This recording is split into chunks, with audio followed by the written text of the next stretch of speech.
اعوذ باللہ من الشیطان الرجیم بسم اللہ الرحمن الرحیم وَإِذَا سَمِعُوا مَا أُنزِلَ إِلَى الرَّسُولِ تَرَىٰ أَعْيُنَهُمْ تَفِيضُ مِنَ الدَّمْعِ۔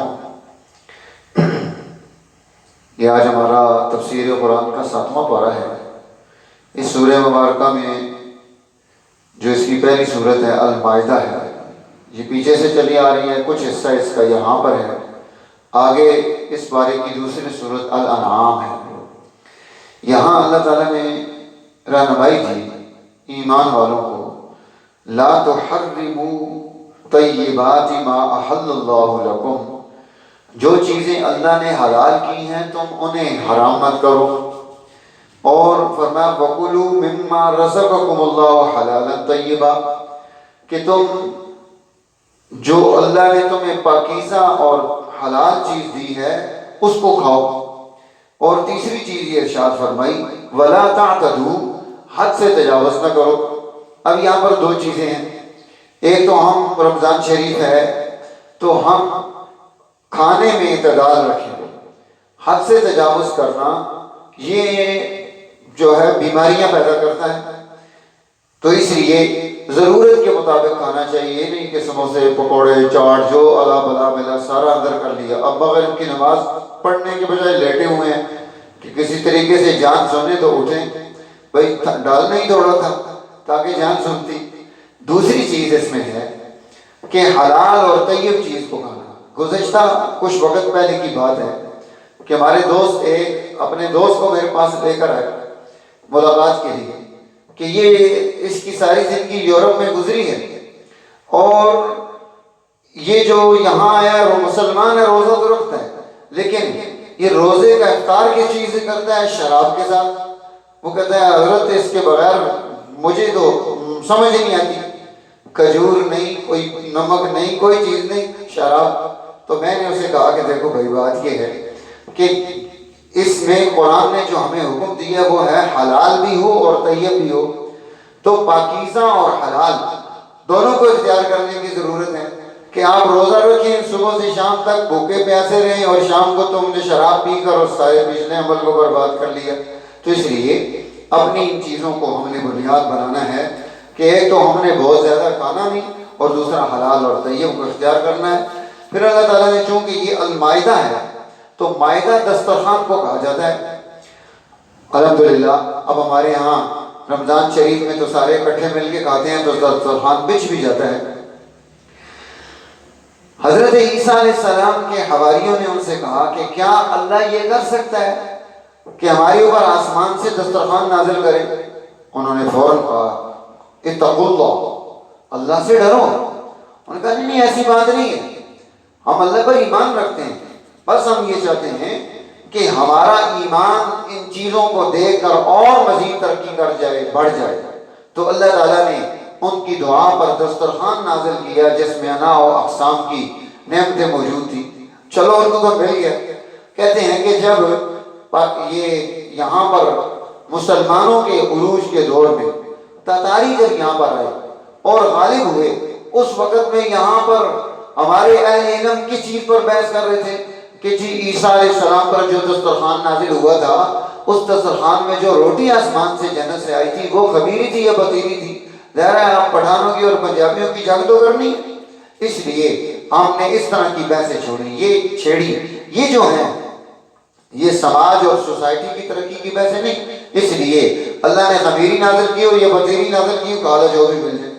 آگے اللہ تعالیٰ نے سورہ انعام، یہ مکی سورت ہے، کچھ علماء نے لکھا ہے کہ اس کے نزول میں جو ہے 70,000 فرشتے آئے جو سورہ انعام نازل ہوئے۔ اس میں اللہ تعالیٰ نے توحید کا ذکر کیا، الحمدللہ الذی خلق السماوات والارض وجعل الظلمات والنور، کہ اس نے آسمان و زمین کا نظام بھی پیدا کیا ہے اور روشنی اور اندھیرے کا خالق بھی وہی ہے۔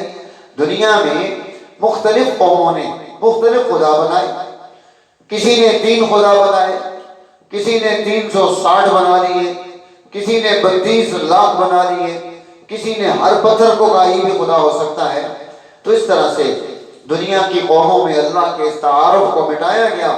اللہ تعالیٰ نے یہاں سے اپنے تعارف کو آگے بڑھایا کہ دیکھو اللہ کی ذات اس کے ساتھ سچا تعلق، کھرا تعلق، خالق وہ ہے، مالک وہ ہے، رازق وہ ہے، تو پھر عبادت اور بندگی اور تعلق بھی اسی کے ساتھ ہونا چاہیے۔ تو قرآن حکیم نے یہاں اس کی طرف رہنمائی دی، اور پھر فرمایا کہ اللہ تعالیٰ جب کسی قوم کو رہنمائی دینا چاہتا ہے تو اس پر چھوٹی چھوٹی تکلیفیں آتی ہیں، جب وہ ان تکلیفوں سے سمجھ نہیں حاصل کرتے، جس طرح ہم کہتے ہیں ٹھوکر لگی ہے تو ٹھوکر سے سمجھنا چاہیے، لیکن جب ٹھوکر لگنے کے بعد نہ سمجھے تو پھر اگلی ٹھوکر ہوتی ہے۔ اللہ تعالیٰ فرماتے ہیں کہ جب ایسا دور آتا ہے کسی قوم پر کہ وہ سمجھنے سے عاری ہو جاتی ہے، تو اب اللہ تعالیٰ کیا کرتے ہیں کہ اس پر رحمتوں کے دروازے کھول دیتے ہیں، حتیٰ اذا فرحوا بما اوتوا، جو ان کو ملا اس پر اترانے لگے، خوش ہونے لگے، کہنے لگے دیکھو ہم نے کیا کر دیا، اخذناہم بغتہ، اچانک ان پر ایک آفت آ کر پڑتی ہے اور وہ سارے کے سارے اس آفت میں مبتلا ہو کر برباد ہو جاتے ہیں۔ اسی لیے فرمایا فَقُطِعَ دَابِرُ الْقَوْمِ الَّذِينَ ظَلَمُوا، ان ظالموں کی جڑ اللہ نے کاٹ کر رکھ دی۔ وَالْحَمْدُلِلَّهِ رَبِّ الْعَالَمِينَ، اس پر اللہ کی تعریف ہے۔ کہتے ہیں کہ جی جو دین اسلام اور قرآن حکیم پر اعتراضات کرنے والی ٹیم تھی، انہوں نے کہا کہ دیکھو یہ جو نا بربادی کے بعد بھی الحمدللہ رب العالمین کہا جائے، تو بتایا کہ دیکھو کہ ظالم، انسانیت کا دشمن، قوموں کو برباد کرنے والا جب دنیا سے جاتا ہے تو اس پر بھی الحمدللہ رب العالمین ہے، تاکہ اس کے جانے سے دنیا پاک ہو جائے، صاف ہو جائے۔ پھر فرمایا قُلْ هُوَ الْقَادِرُ عَلَىٰ أَن يَبْعَثَ عَلَيْكُمْ عَذَابًا مِّن فَوْقِكُمْ أَوْ مِن تَحْتِ أَرْجُلِكُمْ، کہ یاد رکھو کہ اللہ اس بات پر قادر ہے کہ اوپر سے یا تمہارے نیچے سے عذاب کو پیدا کر دے۔ حضور صلی اللہ علیہ وسلم نے جب یہ آیت نازل ہوئی تو فرمایا کہ اللہ میں تیری پناہ چاہتا ہوں کہ میرے اوپر عذاب نازل ہو، یعنی امت پر عذاب نازل ہو۔ تو اللہ کے حبیب اس بات سے پناہ چاہ رہے ہیں کہ عذاب نازل ہو اور وہ عذاب ہمیں اور امت کو تکلیف میں مبتلا کر دے۔ پھر فرمایا جب یہ آیت نازل ہوئی، ترمذی شریف میں حدیث مبارکہ ہے الذین آمنوا ولم یلبسوا ایمانہم بظلم، جو ایمان لایا اور اس نے اپنے ایمان کے ساتھ ظلم کو نہیں بنایا۔ تو صحابہ پریشان ہو گئے کہ یا رسول اللہ صلی اللہ علیہ وسلم، ہم میں سے کون ایسا ہے جس نے کوئی گناہ نہ کیا ہو؟ حضور صلی اللہ علیہ وسلم نے فرمایا یہ اس سے مراد ظلم سے یہاں شرک ہے، ان الشرک لظلم عظیم، شرک بڑا ظلم ہے۔ تو اس رہنمائی ارشاد فرما دی۔ تو گویا قرآن حکیم کے نزول پر جو تفسیر قرآن ہے کہ صحابہ جب پریشان ہوتے ہیں کہ ہم میں سے ہر آدمی نے کوئی نہ کوئی غلطی کی ہوئی ہے، تو پھر تو ہم تو بخشیں گے، ہماری بخشش تو نہیں ہوگی۔ حضور علیہ السلام نے قرآن کی آیت کی تفسیر خود کر دی کہ نہیں، اس سے ہر چھوٹے چھوٹے گناہ مراد نہیں، شرک مراد ہے۔ پھر قرآن حکیم نے یہاں سارے نبیوں کا تذکرہ کیے، ہر نبی کا تذکرہ کرنے کے بعد اللہ تعالیٰ فرما رہے ہیں اولئک الذین آتیناہم الکتاب، یہ وہ جماعتیں ہیں جنہیں ہم نے کتاب دی، اور صرف کتاب نہیں دی، والحکمہ، انہیں ہم نے جو ہے حکم شریعت بھی عطا کی، والنبوہ، اور نبوت بھی عطا کی۔ اب ان کی یہ وہ جماعت ہے کہ جس جماعت کی اتباع اور تابعداری کی ضرورت ہے۔ تفصیلات تو بہت ہیں لیکن چونکہ وقت کم ہے سب چیزوں کو ہم نہیں بیان کر سکتے، ایسا ساتھ ساتھ چھوٹی چھوٹی چیزیں لاتے رہیں گے۔